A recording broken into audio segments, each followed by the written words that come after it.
Good morning, dear students. How are you all? I hope you all are fine and safe and taking precautions properly. So, today is 28 June 2021 and day is Monday, and we will start our chapter 1, part 4, Social Studies. Page number 6. On last video, we have read about longitude and latitude lines, which are divided Earth in four hemispheres. Longitude divide our Earth in eastern and western hemisphere, and latitude divide our Earth in northern and southern hemisphere. Okay so हमने ये read किया था कि जो globe है उस पर कुछ इमेजिनरी लाइंस जो हैं वो मेड अप हैं. वो इसलिए बनाई गई हैं ताकि हम किसी भी प्लेस की एग्जैक्ट लोकेशन का पता लगा पाएँ, इसलिए उन लाइन को मैप किया गया है. हमारा चैप्टर 1 जो है कंप्लीट हो चुका है. आज हम उसका छोटा सा रिव्यू लेंगे. Okay so move on to page number 6, summing up. First of all इसमें आप देखेंगे कि पेज नंबर 6 पे इसमें क्विक चेक दे रखा है और इंडिया की मैप दे रखा है. ये आपका होमवर्क है, आप ये सेल्फ कर सकते हो, कोई बड़ा काम नहीं है, आप चाहें तो ये कर सकते हैं. Study the grid and write down the location of the cities ABCD. Always write the latitude first and then the longitude. For example, that city X is located at 10 degree north and 20 degree east. अब इसमें ये दे रखा है कि आपको हमेशा जब भी आप किसी चीज़ की लोकेशन लिखते हैं तो आपको सबसे पहले लैटिट्यूड लिखना है, देन आपको लॉन्गिट्यूड लिखना है. जैसा कि मैंने बताया था, अगर कहीं भी लैटिट्यूड की बात की जाती है तो उसे नॉर्थ और साउदर्न में इंडिकेट N और SS इंडिकेट किया जाता है. और कहीं अगर लॉन्गिट्यूड की बात करी जाएगी तो ईस्ट और वेस्ट, इट मीन्स ई. और अब जो होता है ना, पूरे चैप्टर का एक छोटा सा रिव्यू होता है. आपने जो भी रीड किया है उसका एक छोटा सा रिवीजन हो जाएगा. अगर आप अपने से कुछ चैप्टर में आप कुछ भूल गए हैं, जैसे 4 डेज हो गए हैं, 4-5 डेज हो गए हैं, तो अपन जो स्टार्टिंग में हमने रीड किया है वो भूल जाते हैं, तो हम एक छोटा सा समिंग अप ले लेंगे तो उससे आपका पूरा चैप्टर का रिव्यू हो जाएगा. Okay, lines of latitude and longitude are imaginary lines used to locate place on the surface of the earth. अब जैसा कि पहले ही बता चुकी हूँ मैं, lines of longitude और lines of latitude जो है imaginary lines हैं और ये जो है ग्लोब के सरफेस पर बनी हुई है. मतलब अर्थ की सरफेस तो इमेजिनरी है, ग्लोब पर बनाई गई हैं लोकेशन फाइंड करने के लिए.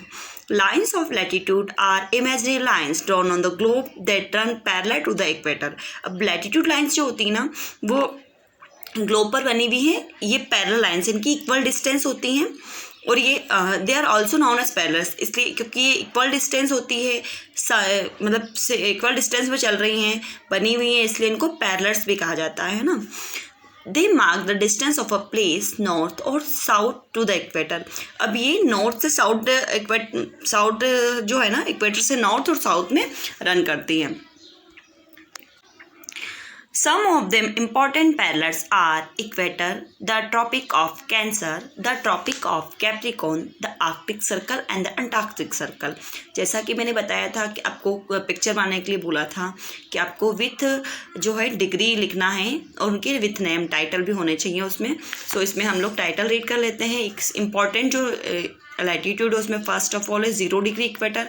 0 डिग्री जो लैटिट्यूड है उसको इक्वेटर बोलते हैं. Then tropic of cancer, tropic of capricorn, arctic circle and the antarctic circle. Okay, now lines of latitude are imaginary lines that run from the North Pole to the South Pole. They are also called meridian. अब lines of longitude जो है ना, वो north से south pole को run करती है. ठीक है, नॉर्थ और साउथ पोल को मैच करती है, रन करती है, दोनों बोल सकते हैं हम, और इनको मेरिडियंस कहा जाता है. लैटिट्यूड लाइन को हम पैरेलल्स कहते थे, लॉन्गिट्यूड को हम मेरिडियन बोलते हैं. ये एक डिफरेंस है, ये मैंने आपको लास्ट वीडियो में भी बताया था. The 0 degree longitude is also known as prime meridian. अब 0 डिग्री लॉन्गिट्यूड को प्राइम मेरिडियन कहते हैं, जबकि 0 डिग्री लैटिट्यूड को इक्वेटर कहते हैं. Okay, now one more thing, meridian are mark the distance of a place east और west to the prime meridian. अब ये प्राइम मेरिडियन से ईस्ट और वेस्ट की तरफ मतलब मूव करती है ना, बनी हुई होती है. It means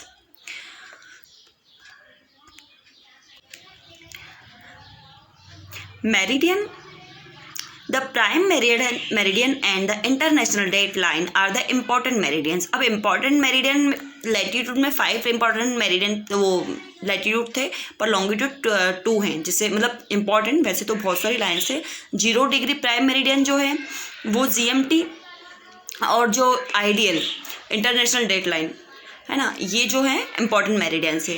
the prime meridian and the international date line are the important meridians, ये दोनों इंपॉर्टेंट मेरिडियंस हैं। GMT जो है प्राइम मेरिडियन से, उससे टाइम डिसाइड किया जाता है, और आइडियल जो है उससे डेट डिसाइड की जाती है। ये बहुत इंपॉर्टेंट थिंग है जो आपको लर्न रखनी है। Okay, the lines of latitude और and longitude cross each other to form the global grid.